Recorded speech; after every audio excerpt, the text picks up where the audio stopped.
Hey YouTubers, still Sexy Butch here. I hope you guys all had a good Labor Day weekend. Um, Mine was pretty good. Um, Yesterday was the best day, actual Labor Day.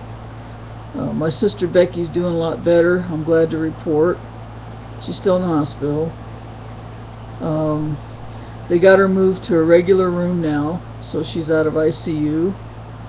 And she's up and around more. She's sitting up in a chair a lot more. They got her cleaned up and they changed her bedding, and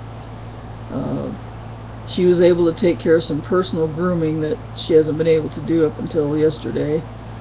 She, brushed out her hair after they got it cleaned, and she brushed her teeth, and for the first time since last Thursday, she was finally able to have solid food, regular food.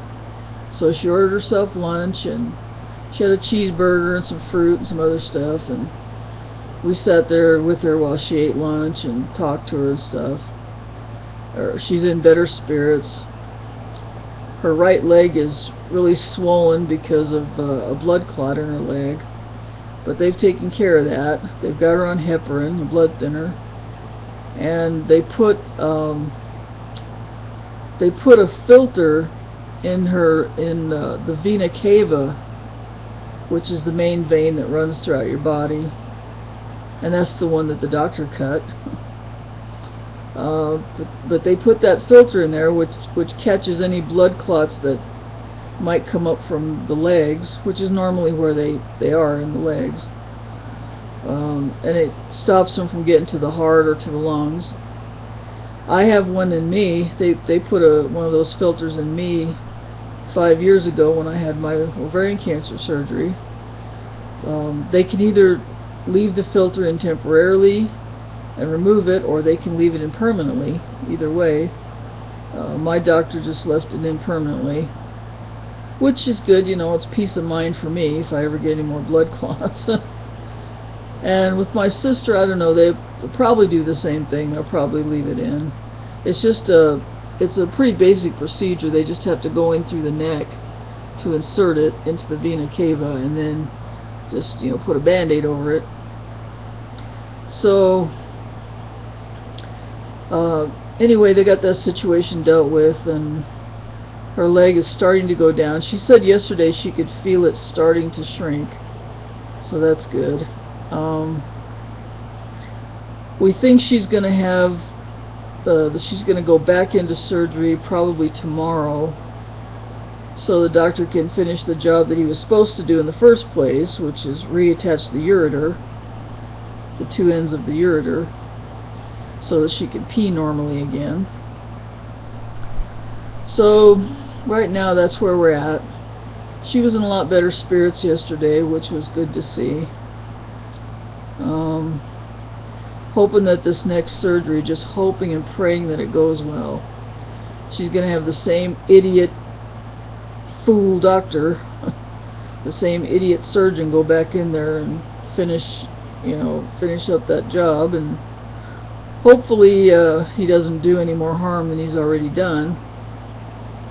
We're going to be keeping our fingers crossed and praying real hard that everything goes well this time. I told my sister that I'm convinced that our mom and dad, as well as other deceased relatives, were watching over her and are watching over her while she's in the hospital. Their spirits are watching over her like guardian angels, and she agreed with me. She believes that, and it is a comfort to think that that she's being watched over by family angels. So we're just going to keep praying and keep our fingers crossed and keep hoping that it goes right this time. The doctor doesn't mess up anymore. And God willing, she'll be out of the hospital by this weekend sometime. She's already been in there, well, today will make the 6th day. So The other thing about this is that we suspect there's going to very likely be a lawsuit over this, since he almost killed her. She almost bled to death, and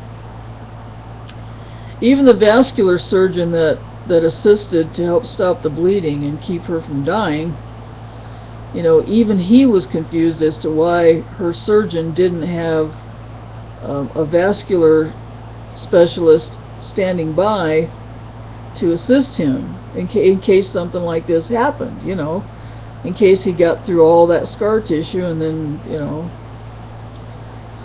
but he didn't take that precaution, and the vascular surgeon was confused about that.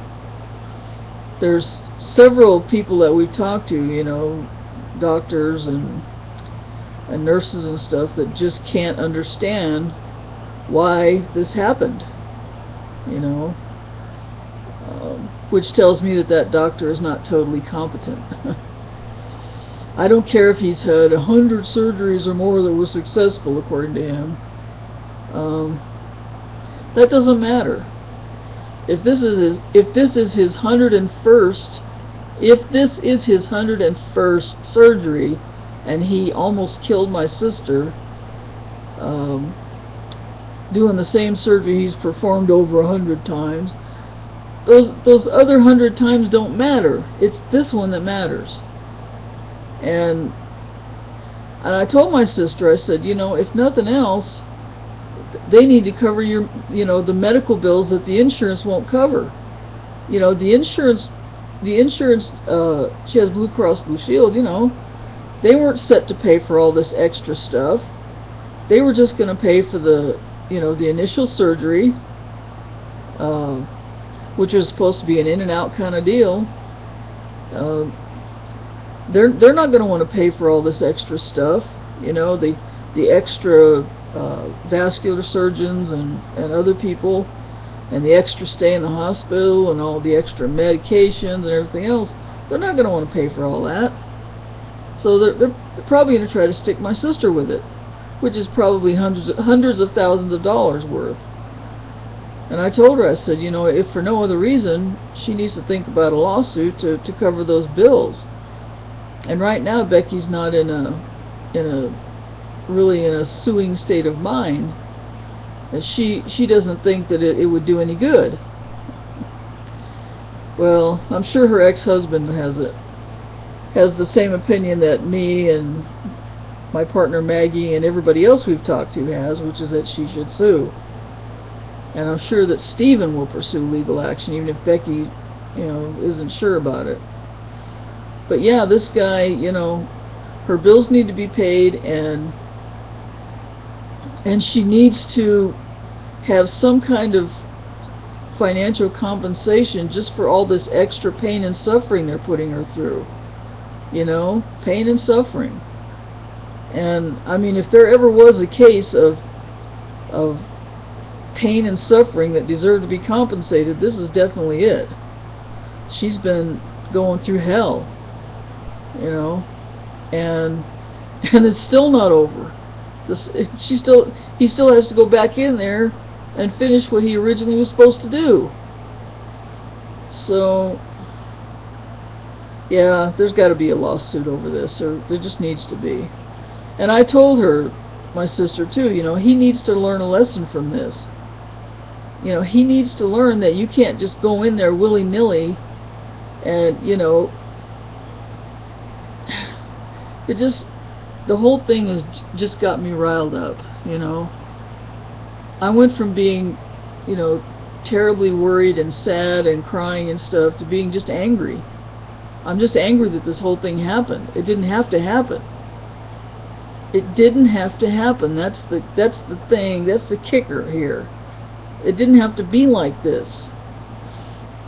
The doctor should have had somebody to assist him who knew, how to deal with a situation like this with with everything tangled up in the scar tissue. He should have had somebody there to help him. But It's neither here nor there now. The damage has been done.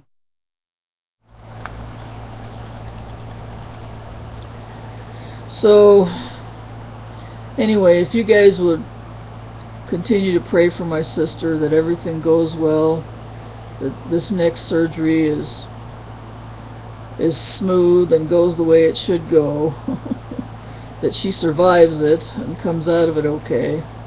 I'd appreciate your prayers and your support, and until next time, this is still Sexy Butch wishing you peace and love, and I'll keep you updated on my sister. I'll talk to y'all later. Bye.